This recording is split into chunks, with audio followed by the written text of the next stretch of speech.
பதவிக்காக, அதிகாரத்துக்காக, பணத்துக்காக, சொகத்துக்காக இங்க ஓடி வந்திருக்கான். டிவிகேவிற்கும் டிஎம்கேவிற்கும் பெருசா வேறுபாடு இல்ல. இந்த கேண்டிடேட்ஸ் செலெக்ஷன் ஃபீல்டிங் ஆஃப் அந்த அந்த அதை பொறுத்த மட்டும் இல்ல, சக்திகளோட இவரும் ஒரு சக்தியாக போய் ஒண்டிக்கிருச்சு இந்த தாவேகா. விஜய் எந்த விதத்திலையும் உதயநிதியிலிருந்தோ, ஸ்டாலின்ல இருந்தோ, எடப்பாடியில் இருந்தோ மாறுபட்டவரா தெரியல.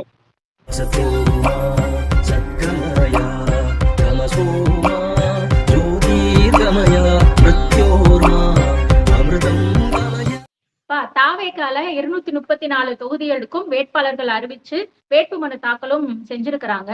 இந்த வேட்பாளர்கள் அறிவிப்புல இருக்கக்கூடிய முரண்களை நான் சொல்றேன்.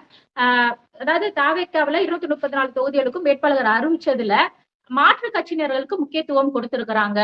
அதாவது 2-3 நாட்களுக்கு முன்பு அதிமுக, திமுக, காங்கிரஸ்ல இருந்து வெளியேறி இங்க தாவேகால இணைந்தவர்களுக்கு முக்கியத்துவம் கொடுத்து கிட்டத்தட்ட ஒரு 20 பேருக்கு மேல மாற்றுக் கட்சியை சேர்ந்தவர்களுக்கு தொகுதிகள் ஒதுக்கப்பட்டு வேட்பாளர்களா அறிவிக்கப்பட்டிருக்கிறாங்க. அது மட்டும் தானே அப்படின்னு சொன்னேன். சரி, அடுத்த பாயிண்ட் சொல்லுங்க. இல்ல, நான் கேக்குறது என்னன்னா, அப்ப மத்த கட்சிகளுக்கும் உங்களுக்கும் என்ன வேறுபாடு இருக்குது? அவங்க செய்யறதே தானே நீங்களும் செய்யறீங்க. இப்ப திமுகல அதிமுகல இருந்த நிறைய பேர் இப்ப அமைச்சர்களா இருக்கிறாங்க. அதே மாதிரி அதிமுகல அதிமுகவுக்கு வந்தவர்களுக்கும் முக்கியத்துவம் கொடுக்கப்பட்டிருக்கு.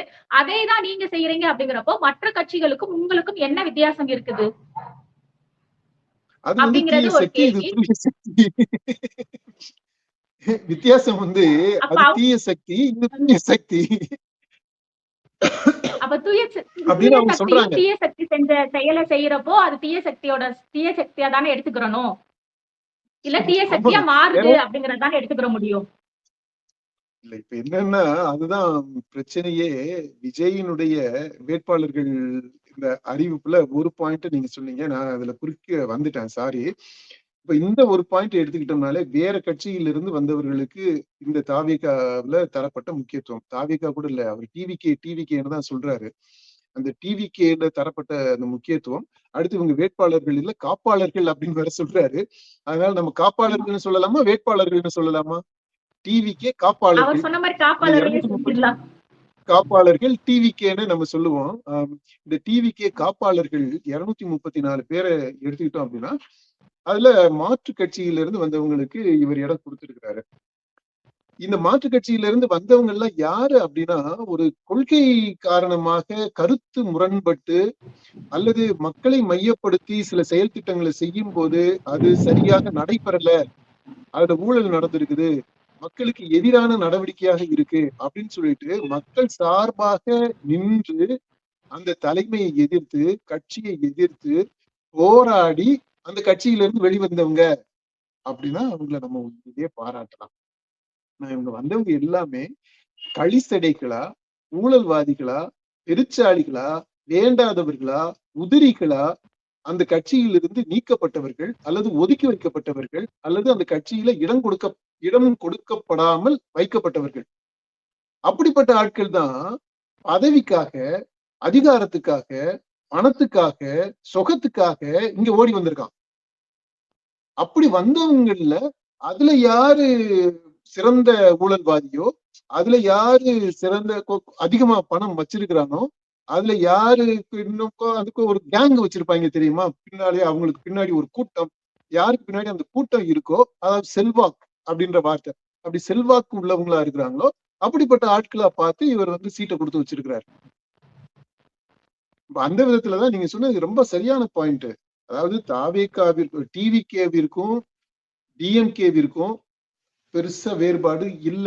இந்த கேண்டிடேட்ஸ் செலெக்ஷன் ஃபீல்டிங் ஆஃப் அந்த அந்த அதை பொறுத்த மட்டும் இல்ல, பொதுவாகவே அந்த கட்சியினுடைய செயல்பாடுகள், அவங்களுடைய அந்த வேல்யூ சிஸ்டம், அது எல்லாத்தையுமே எடுத்துக்கிட்டீங்க அப்படின்னா எதுக்கு முக்கியத்துவம் கொடுக்குறாங்க, எப்படி அந்த அணுகுமுறைகள் இருக்கு அப்படின்றத எல்லாம் பார்த்தீங்க அப்படின்னா திமுகவுக்கும் தாவேகாவிற்கும் விஜய்க்கும் பெருசா வித்தியாசம் கிடையாது. டிவிகேவுக்கும் ஏடிஎம்கேக்கும் வித்தியாசம் கிடையாது, பெருசா வித்தியாசம் கிடையாது.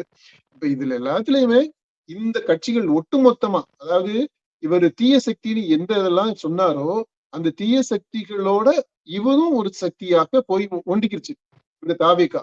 இன்னைக்கு சூழ்நிலையில தமிழ்நாடு அரசியலை நம்ம பாகுபடுத்தி பார்க்கணும் அப்படின்னா, ஒண்ணு வந்து இந்த தீய சக்தி, தீய சக்திகள், அந்த தீய சக்திகளோடு புது வரவாக இணைந்திருக்கக்கூடிய தூய சக்தி என்று மாறுதட்டி கொண்ட தீய சக்தியாக, உண்மையிலேயே தீய சக்தியாக இருக்கக்கூடிய தாவேகா. அவங்க எல்லாம் ஒண்ணு சேர்ந்து இதெல்லாம் ஒரு பக்கமா இருக்கு. இன்னொரு பக்கம் மக்களை மையப்படுத்திய இயக்கங்கள் இருக்கிறாங்க. கம்யூனிச கட்சின்றதை விட கம்யூனிச சித்தாந்தத்துல ஊன்றிய மக்கள் நலனில் அக்கறை உள்ளவங்க இருக்கிறாங்க. தமிழர் நலனில் அக்கறை உள்ள இயக்கங்கள் இருக்கிறாங்க. கொஞ்சம் சொல்றதுன்னா நாம் தமிழர் கட்சிய அந்த லிஸ்ட்ல கொஞ்சம் கொண்டு வரலாம். ஏன்னா அங்கேயுமே முரண்பாடுகள் இருக்கிறத நம்ம சொல்றோம், பாக்குறோம். இப்ப இந்த மாதிரி தான் இருக்குப்பா இன்னைக்கு தமிழ்நாடு அரசியல் நிலவரம். அதனால இவர் ஏன் அவங்களுக்கு கொடுத்தாரு அப்படின்னா, அவங்களுக்கு கொடுக்கறதுக்கு அந்த அந்த கட்சியால அதைத்தான் செய்ய முடியும், விஜயால அதைத்தான் செய்ய முடியும். ஏன்னா விஜய் எந்த விதத்திலையும் உதயநிதியிலிருந்தோ, ஸ்டாலின்ல இருந்தோ, எடப்பாடியிலிருந்தோ மாறுபட்டவரா தெரியல. அது சவடால பேசுறதுல, அப்புறம் பேச்சு அந்த ஸ்டைல் ஆஃப் ஸ்பீக்கிங், அந்த கான்டென்ட் ஆஃப் ஸ்பீக்கிங், அந்த மாதிரி ஒரு சில விஷயங்கள் தவிர, அந்த கொஞ்ச நேரம் பேசுறது, அப்புறம் அந்த சினிமா ஸ்கிரிப்ட் மாதிரி டெலிவரி பண்றது, அதுல வந்து எடப்பாடியில இருந்து இவர் வேறுபட்டவரா இருக்கலாம். ஆனா செயல்பாடு அப்படின்னு பார்த்தோம் அப்படின்னா பெருசா வித்தியாசம் எல்லாம் ஒண்ணும் கிடையாது. எல்லாமே இது வந்து எப்படின்னா, பழைய கல்ல புதிய முந்தையில கொடுக்கறது மாதிரி.